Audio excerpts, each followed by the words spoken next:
Okay, it is 5:32, so I think we'll get started. We've got about a couple dozen folks already joining, and I think we'll have some more joining shortly.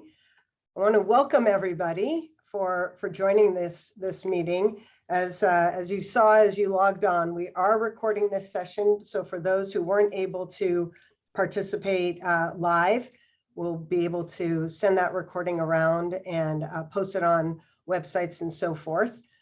We were approached earlier this year with a request from one of our neighbor leaders for an update on the Crest Theater, now the UCLA Nimoy Theater. And we thought it would be helpful to offer this update to all those who might be interested in the broader Westwood community. We have several leaders from UCLA on this call who can help address the questions you may have. We ask you to please hold your questions until after the overview presentation. You can indicate that you have a question by using the raise hand signal down in the reactions option at the bottom of your screen, or you can write your question in the chat. So we will begin with an overview of the project from Brett Steele, who is UCLA's Dean of the School of Arts and Architecture, and Christy Edmonds, who is the Artistic Advisor to UCLA's Center for the Art of Performance. Brett, why don't we start with you? Wonderful. Thank you, Jennifer, for that intro. And first things first, can you all hear me all right? Can I get a thumbs up? Is that okay? Good, wonderful. And let's bring up a picture on the screen first and foremost, so we have something to look at as one of the images on this project. And everybody, first of all, just on behalf of everybody at UCLA, thank you for taking time in busy lives and busy days to come together with us so that we can share with you an exciting update. The project has reached a super interesting and exciting next stage in your wonderful, wonderful neighborhood, ours too. And we thought we would just wanted to share some of the overview in terms of where we are on this. And I think the first thing to say, and I'm not going to speak to I've only got 3 pictures here, I promise you. It's not going to be a lot of slides, but we wanted to give you a little bit of this wonderful world on the street side, taking you into the main performance space and up in an upstairs salon, I believe it is, or the front of house that I'll show you in the next couple of minutes. But I think first thing to just remind you all of, and we've shared it in past meetings, is that, what's really driving this project is the strong feeling we have within the School of the Arts and Architecture and our amazing public venues, which organizationally sit within arts and architecture, to really connect with the neighborhood and communities around us. And this project is really, in just such spectacular ways, a great embodiment of that intent or that belief on our side. This is a project that's being driven entirely around our belief that this is a wonderful, not just building, but venue to bring back alive and to bring back in its historic form. For those of you that don't know, the Crest Theater launched originally as a live performance space, and that's one of the drivers for this project, bringing it back to a form that will bring artists of all kinds, young, further along in their careers, known, unknown, to public audiences right in the heart of your neighborhood and on Wilshire and in this building. That impulse or that drive to connect this building back to its historic roots is really what's driving all of our sort of strategic thinking around the project. Like the Hammer Museum just up the road, and like the Geffen Playhouse, another block up from that, I think these kind of venues for us are not just a way to help support all of the activity and lives within campus, but of course the surrounding neighborhoods as well. And I know that the Nimoy Theater at UCLA is going to be one of those great next venues.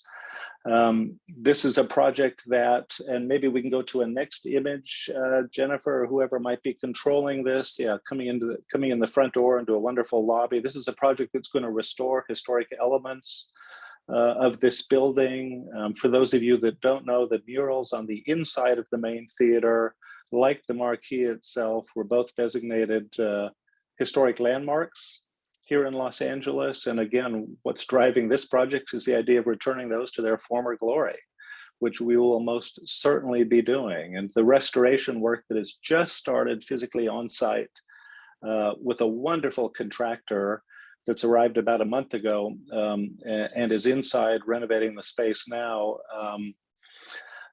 is doing work that will lead to a very rapid renovation over the next 12 months that'll let us open this building in fall. We're currently planning and expecting to open this building in fall 2022, almost exactly 12 months from now.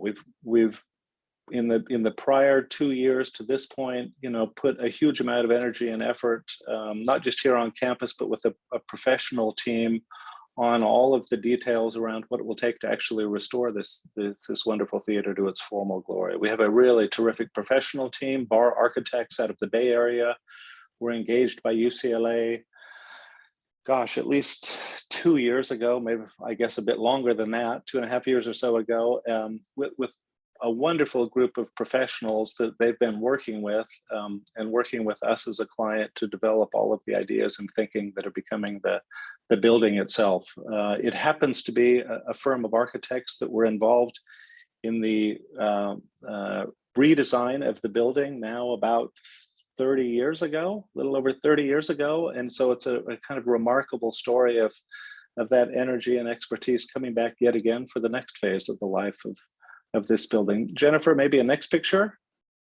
Thank you. This is the main space and where all of the attention will be for the performances that we're going to be putting together in an incredibly lively, active public program of events that will seat up to 299 people in an evening. It is a project that, as you can imagine, has got lots of technical requirements around it, but what's really driving it is a strategic aim to create an incredibly vibrant, intimate public experience between audience members and a wide variety of creative artists across a variety of different disciplines, from music and theater to spoken word, new media, all kinds of jazz performance, all kinds of activities that are going to take place as a part of the public program.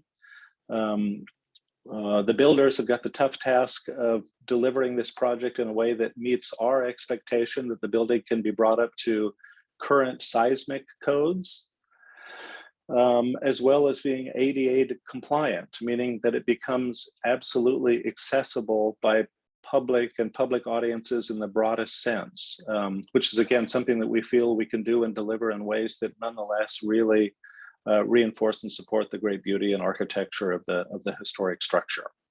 What else to say? Just very briefly, about a 10,000 square foot building.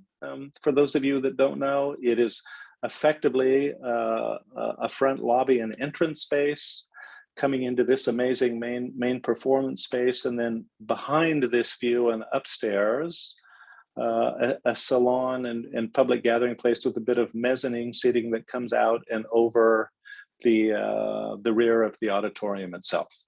And I think that's enough of an overview here. Christy Edmonds, who's here, our amazing and longtime artistic and executive director of the theater, is very much the artistic vision that has helped lead campus forward on this project from its very beginning, and working with all of us here on campus has just built an amazing group of partners and supporters of all kinds. So I think I'm going to stop there as a brief introduction to turn it over to Christy. Thanks, Brett.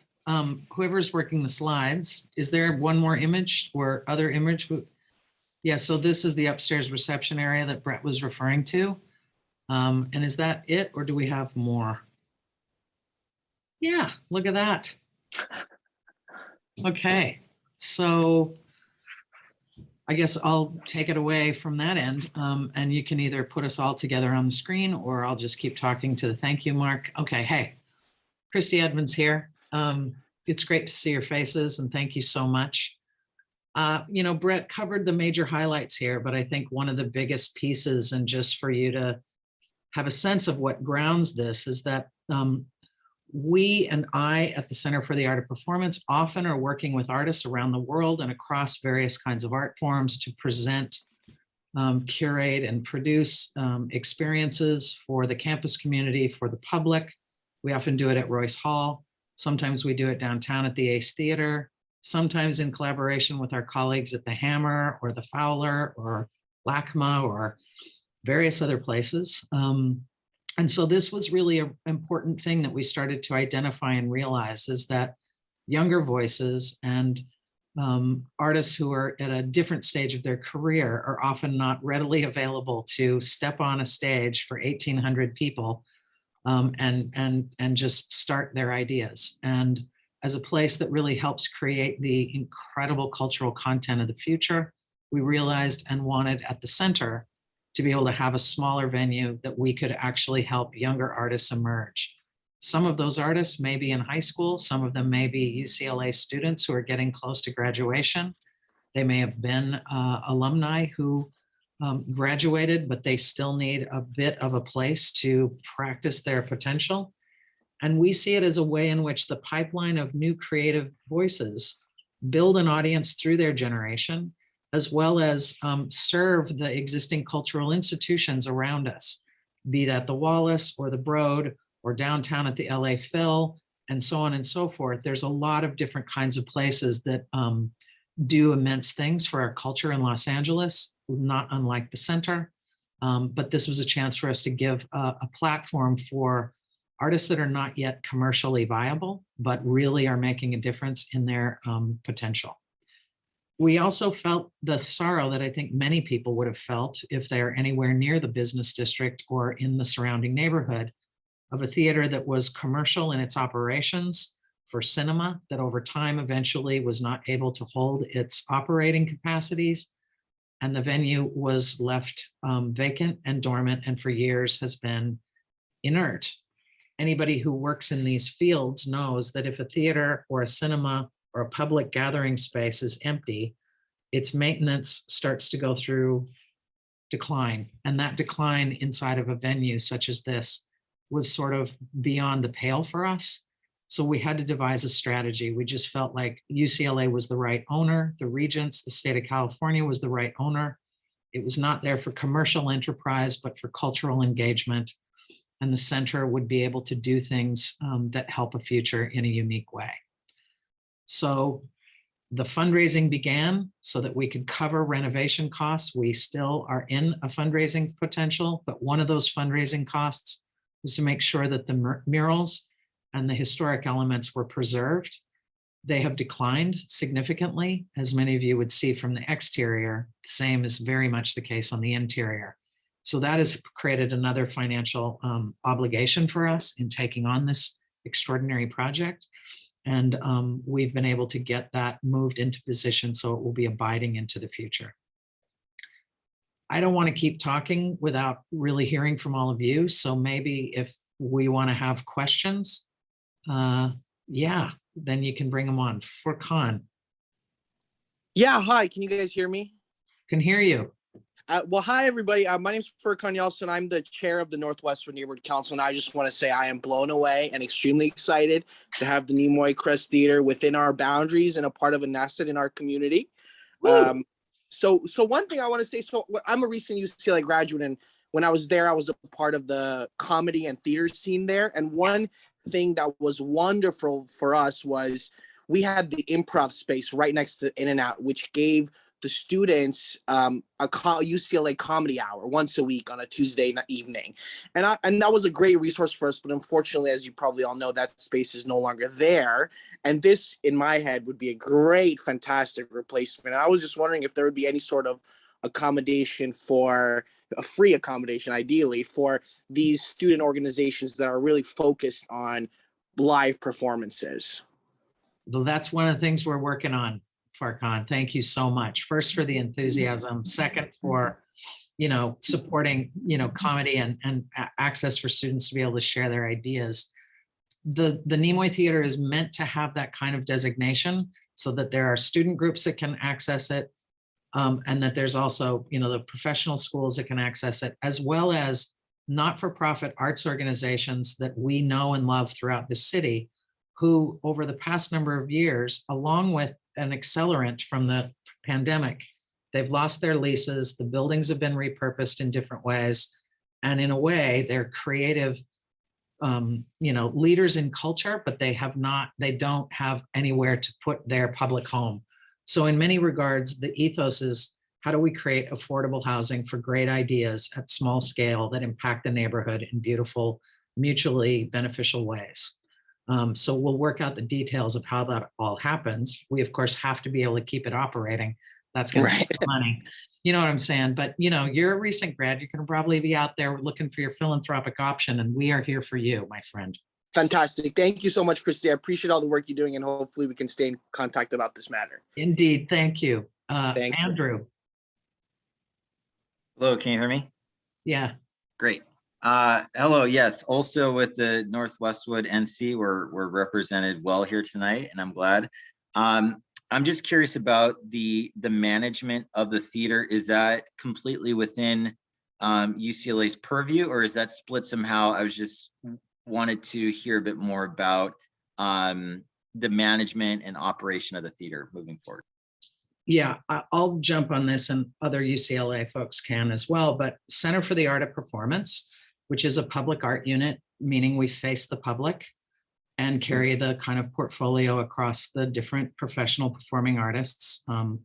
We are going to be managing and operating the theater. So because we do this all the time, we're part of Royce Hall, but now this is a different animal. So we know what artists need. We know what a building needs. We know what a space needs for the upholding of how a venue can really become vibrant and vital. So we become the managers for it, and we have to make sure that it is holding its public promise in the performing arts and the cultural space. And we are loaded with the responsibility from UCLA to load this into our annual operating costs as part of the Center for the Art of Performance. Does that answer your question? That does, yeah. Thank you. And do you feel super excited about the answer to that question? 99%. Okay, 99. We'll Yeah. work on that last 1%. We'll get there. Thanks. We have someone with a raised hand, but no name associated with the box. It just says iPhone. Oh, there you go. You're unmuted now. Jennifer, is that me? Yes, Steve, it's you. Well, no, my name pops up. I don't know why that is. Sorry about that, guys. First of all, Jennifer and team, thank you so much for organizing this. Christy, we are all crying. You are a very naughty person. How you could be leaving us at this pivotal time. We are so sad. I mean, we're very happy for your new venue and your new adventure, but we are truly going to miss you. Thank you. You have to promise to come back and visit your baby once your baby is born and it's up and running. So Are you kidding? This is all our baby, man. well, it wouldn't have happened without you. You are the godmother of this project. So All right. a couple questions. As some of you may know, some people on the call, I was pretty involved. I think I was actually the only member of the public that attended the scoping meeting, and I see John D'Amico. I filed a pretty lengthy letter and was very involved as part of the Friends of the UCLA Crest Theater, so very familiar with the venue. I have a few questions. I'll ask them together, and then whoever wants to answer them. First of all, the last slide you showed, Christy, as one that I've seen, it shows the exterior facade, and I don't know if this is just a stylized view of it, but it looks very muted in its colors. It's like gray and beige, very gray and very beige.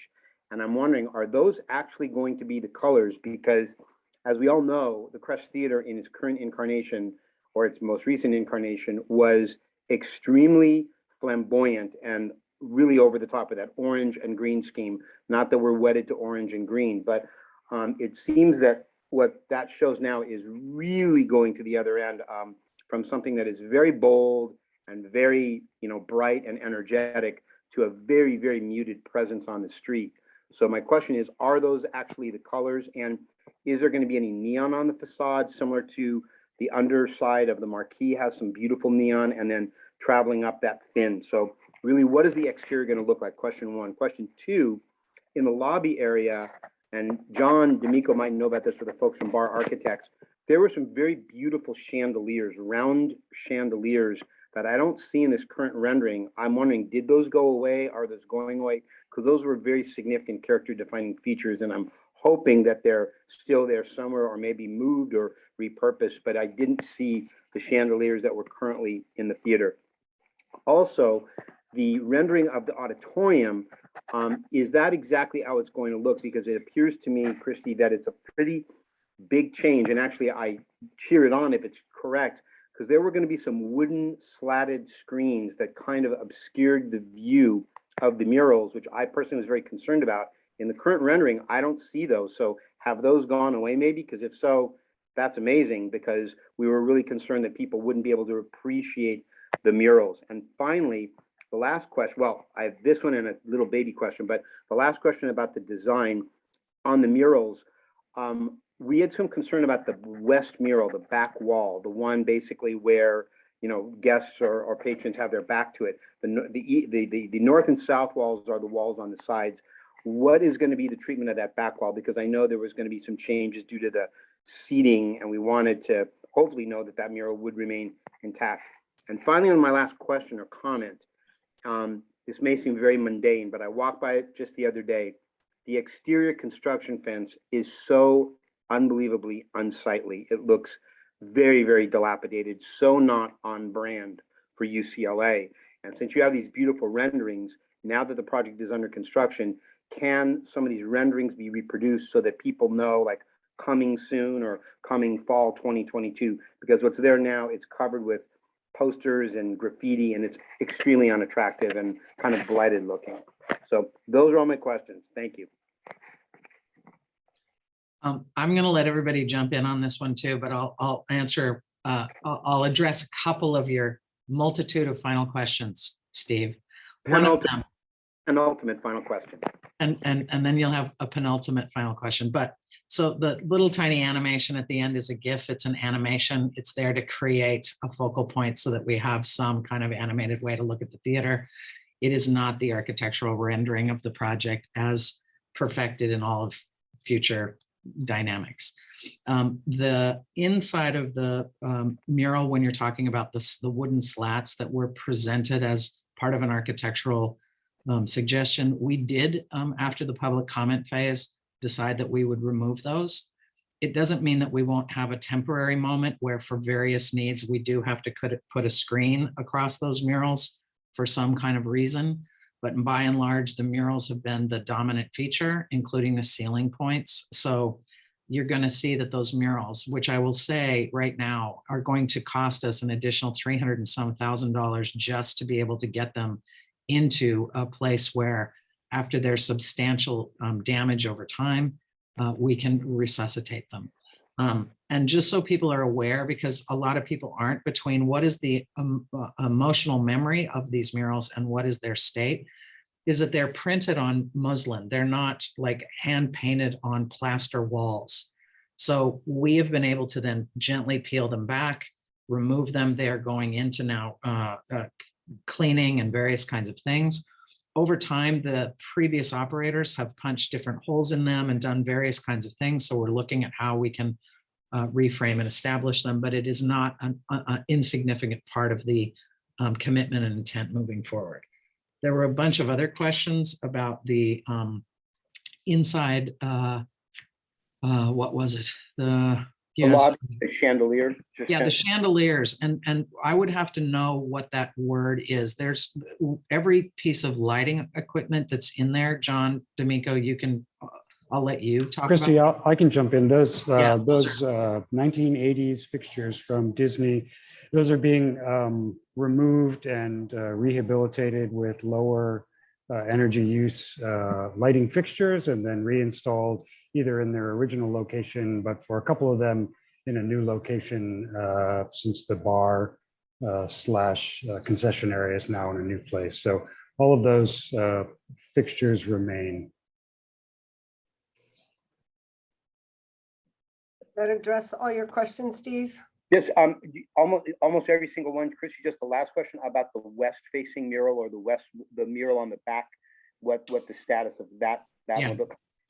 John can talk about that. So the mural at the back of the house, because of the way the seating rate rises up to meet the balcony, the lower half of the mural will be removed, and the upper half of the mural above the entrances will be retained. And the area in between where there are doors to enter and exit the balcony, there will be pieces of the mural. We're working with Page and Turnbull to identify the final location of all of the parts of the mural that are not displayed. They will remain in the theater. There are two murals at the front, if you remember, that hang in a sort of semicircle. Those will be installed behind the main mural, so they remain in the theater in perpetuity. And the small pieces of mural that cannot be reinstalled because of the balcony and the seating, those also will be installed behind the mural, so they remain in the theater.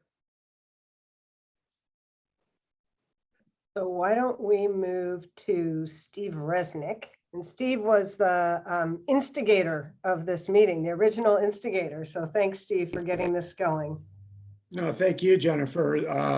I think all of us appreciate this, and I can't believe what I'm hearing about the care and concern for the crest, as most of us know it now Nimoy. I can do this side too, so just for whatever it's worth.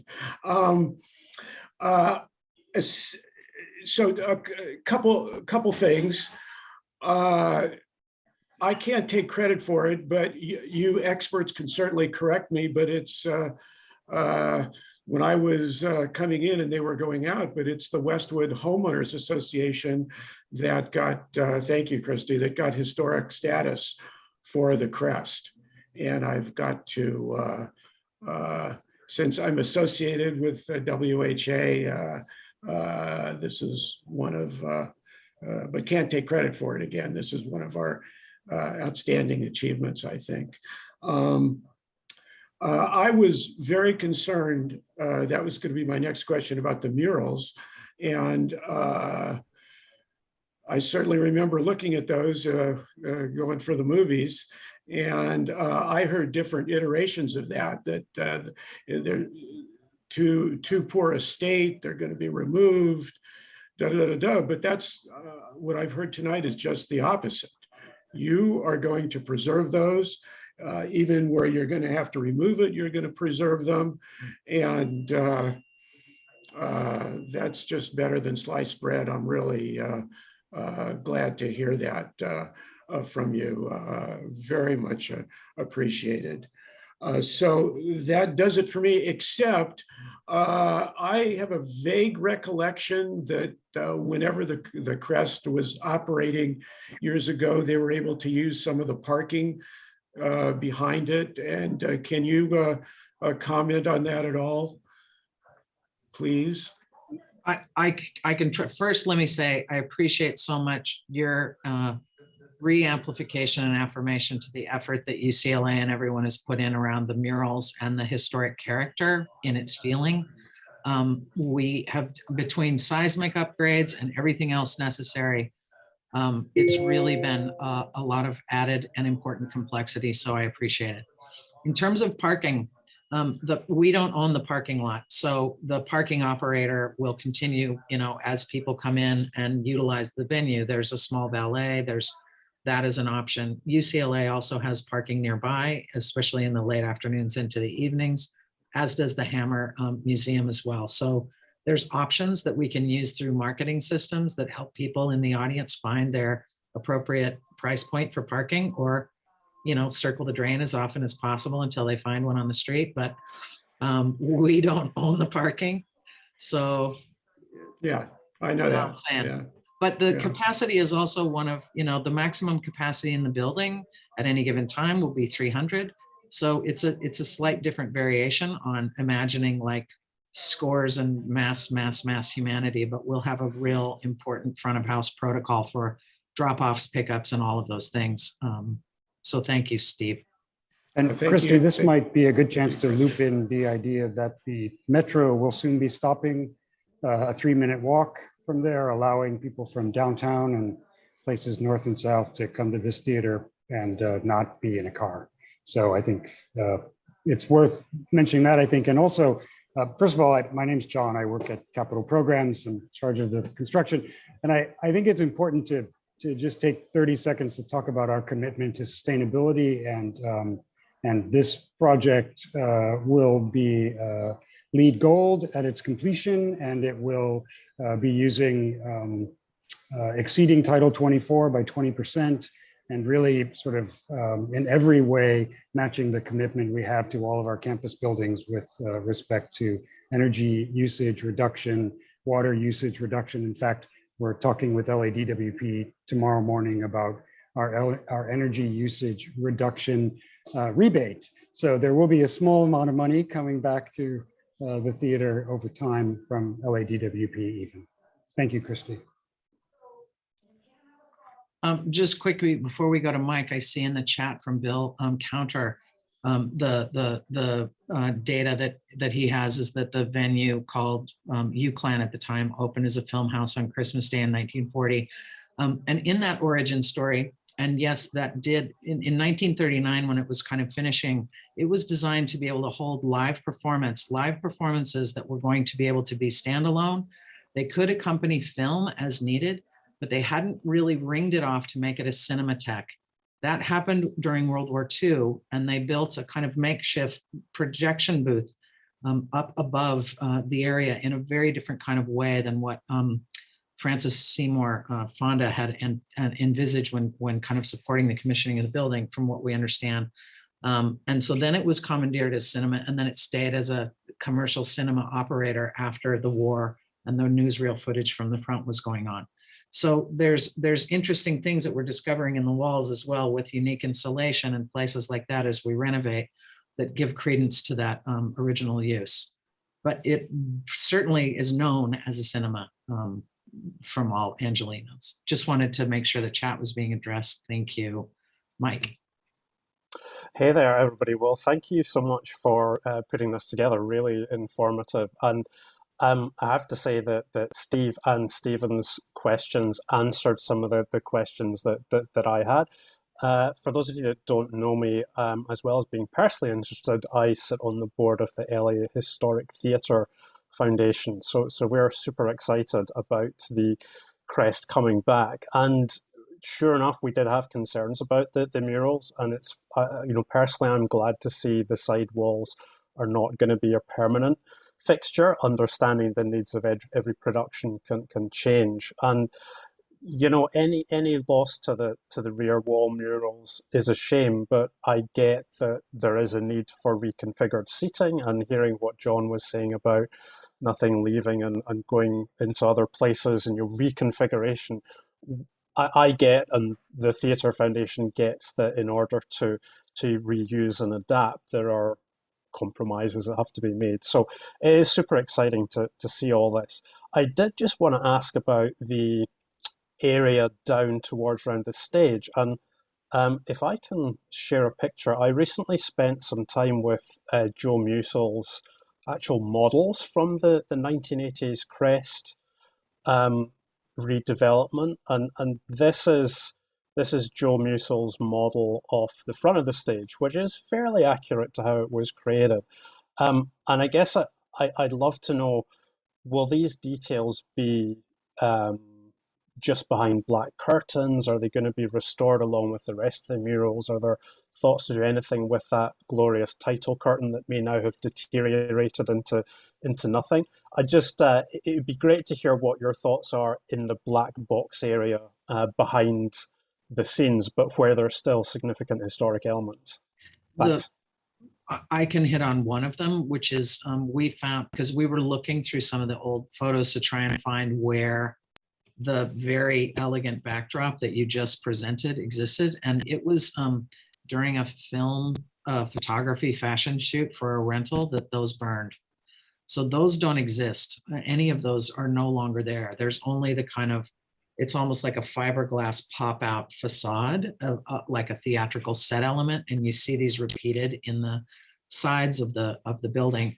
Those are present, and those can be just moved as we need to build out the back end for also compliance with the American Disabilities Act, which is a critical thing for this to ever be able to be reopened anyway. And so that very beautiful model that you have is not a reality that exists within our availability. And it's not a, what do you call the, it's not a fly system. So we wouldn't be able to recreate a curtain system in a temporary staging environment that goes up and down or flies in and out, because there is no fly system at all. So sorry for that loss on a thing that was well before us.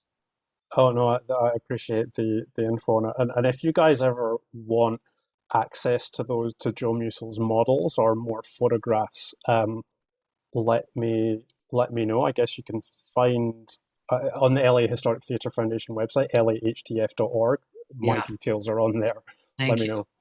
And yeah, I've done quite a bit of consulting with the Musil, you know, his other designs, and where they have a not-for-profit for parts of his estate. And so it's great to have that link directly with you, but thank you so much. And all the work you guys do at the preservation of theaters. Carol.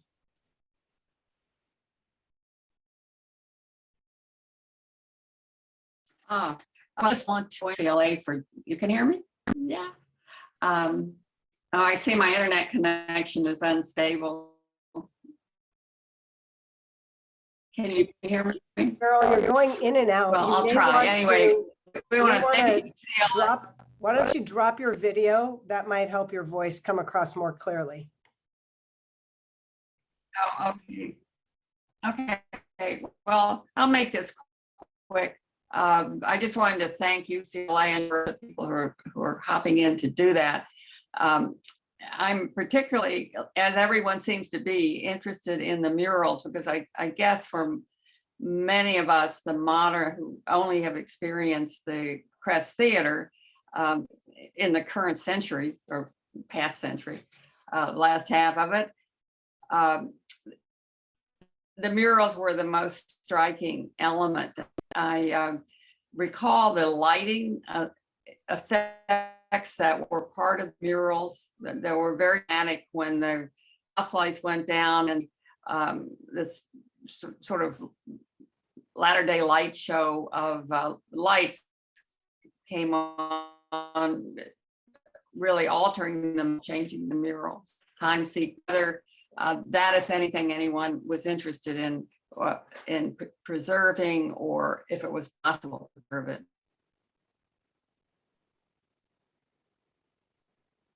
John, did you catch that?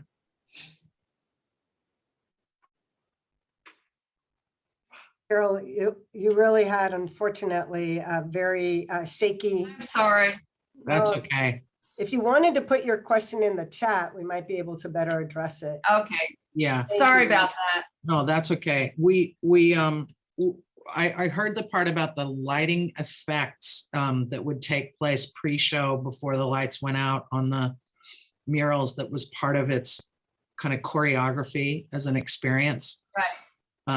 And I know that it lives large in people's mind. The technologies that we'll be putting in there will be different also for environmental apparatus, but we can, I think, you know, the ceiling point that you were, there's a kind of starry sky, and there's elements of all of those things that we have in full consideration, how they're really twinkling kind of Christmas lights above a scrim. So there's a certain amount of recreation we'll be able to probably manifest. We haven't quite fundamentally gotten to that point, but the dismantling of a possibility of a light show, some of it will change. Thank you. Steve Sand, do you have another question? Yes, thank you so much, Jennifer. Just a couple follow-ups. I don't know if anybody addressed or had a chance just to address the possibility of doing something on the exterior of the construction wall now, especially now that the project is underway. We had originally heard, actually, because we posed this question once to Michael Beck, like well more than a year ago, and we were told that the students in DESMA in the arts department liked the fact that it looked kind of dilapidated, that they thought that was kind of the urban cool. That was as it was explained to us, literally. But I respectfully say now that it's under construction, it would be so appropriate and really welcomed if, as UCLA typically does for its projects, puts a rendering of what's going to be and saying, you know, coming soon, and even like a little paragraph description of the project with a rendering of what it will look like completed. That would be such a welcome, kind of give people something to look forward to. I have a question just to follow up, Christy. I know you said that that little gray and beige was just a little GIF, if you will, and I appreciate that. Is the idea that the exterior, when it's completed, I presume it's not going to be the green and orange neon, but is it going to kind of replicate or honor that character defining feature, maybe neon in a different color, blue and gold, or a color scheme? What is that going to look like? And the comment, by the way, about the ceiling, there was a question. It was actually, they did take a photograph of, I think, the night sky in San Diego, plotted it in the ceiling, and then they created this like movie magic effect of twinkling stars and a shooting star. That was part of the pre-show experience. And then the very last question is, have you been working with OHR, the Office of Historic Resources, namely with Lambert Giesinger? Is the city looking at this project as it's going through its iterations, given that it is a city monument, to make sure that the character defining features are, you know, being kept intact and so on? What is OHR's involvement in this? John, do you want to take that? Sure. So UCLA is, we're a good neighbor. And the facts are that we are a state agency. And so local ordinances and codes are not something that we are required to follow, but we follow them because we're a good neighbor. And Page and Turnbull is our historic consultant, and they have been working very closely with the city of Los Angeles, presenting each and every iteration, including the initial study and the findings of the initial study and the signing of the initial study.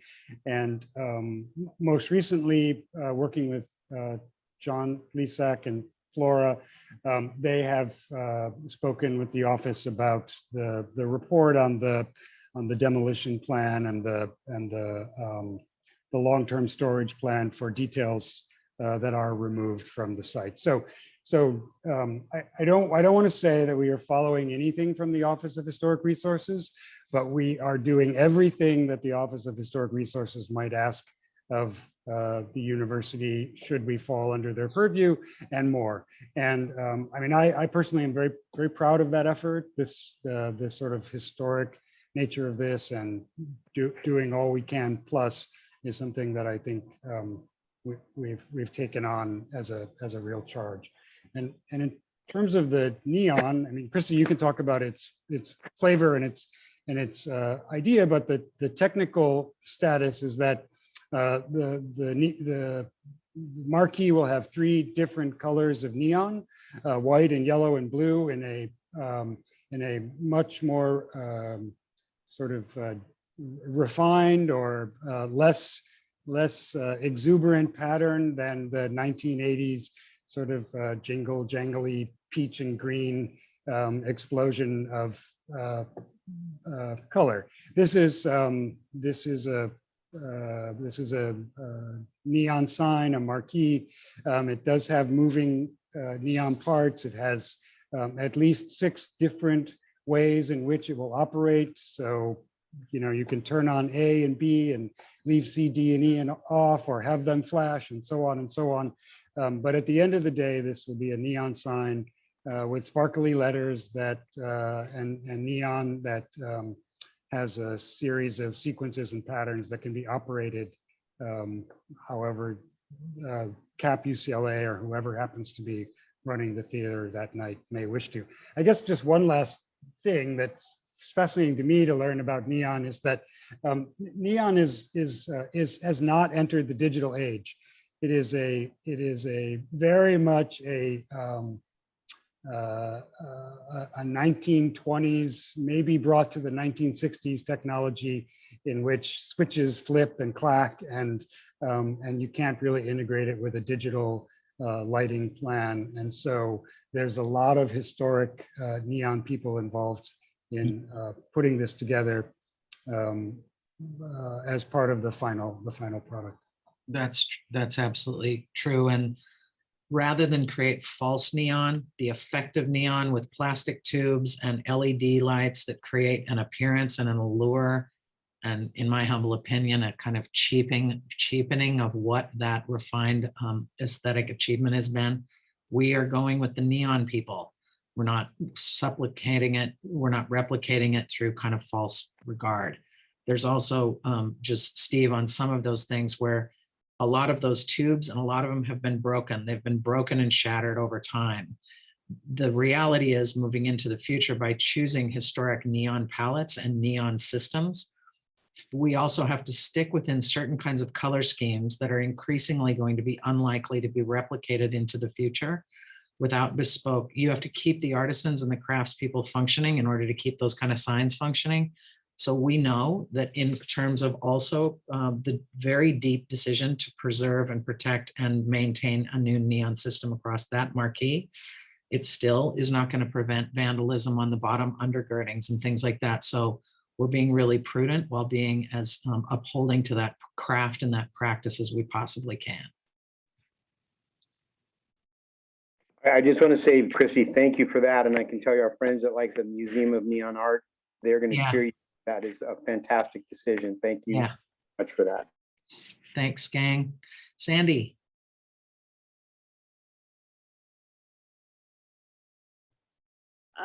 I'm representing the Holmby Westwood Property Owners Association, and we have 1,100 homes between Wilshire and Sunset, right adjacent to UCLA. And I know they are all looking forward to this opening, as well as the Westwood Neighborhood Council.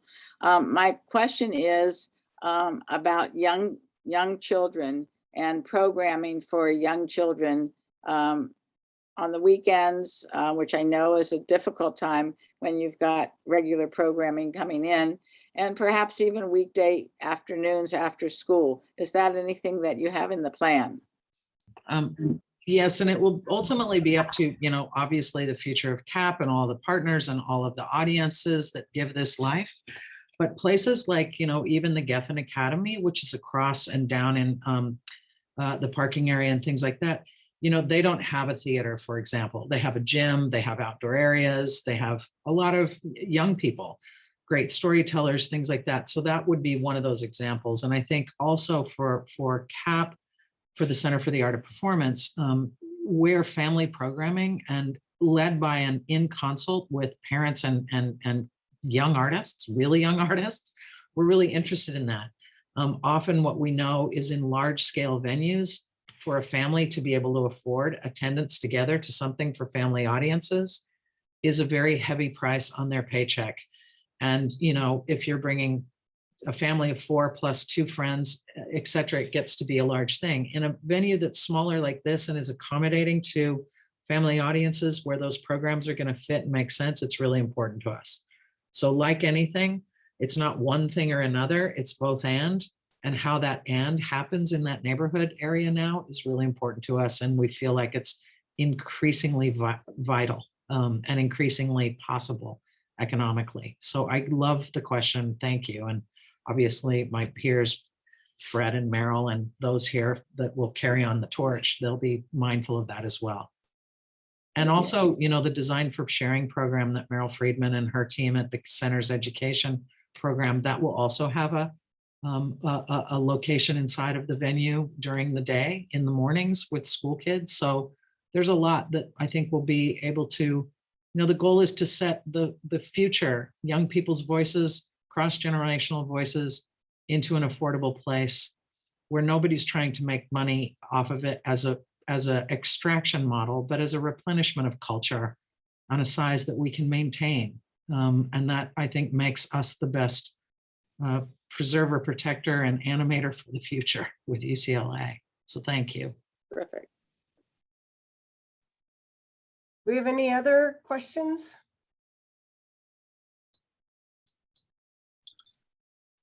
John or Brett, for the business owners, do you just want to quickly walk through just a little bit of that schedule of construction so they just have a little sense of the time frame?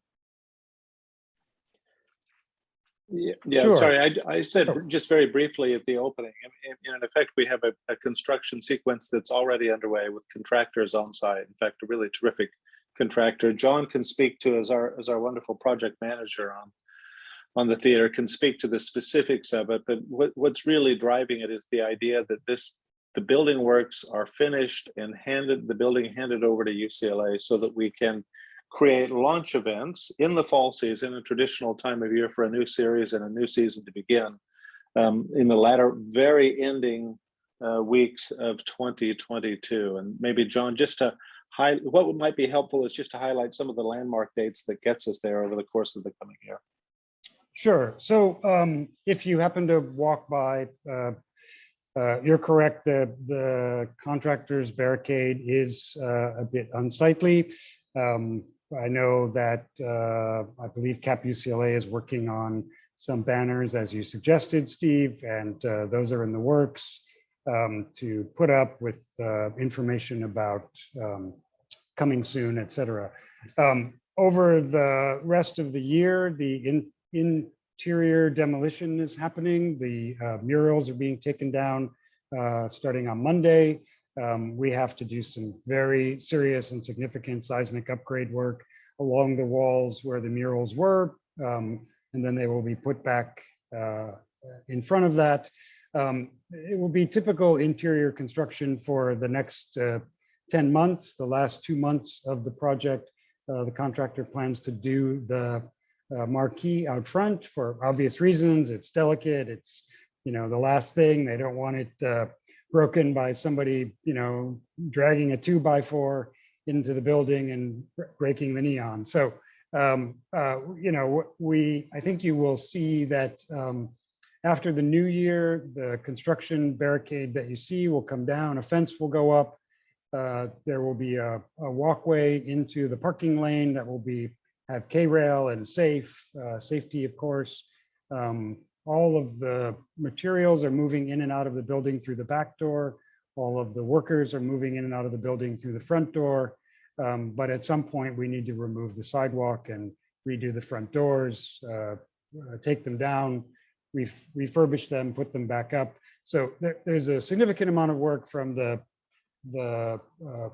curb at the front to the back door at the back.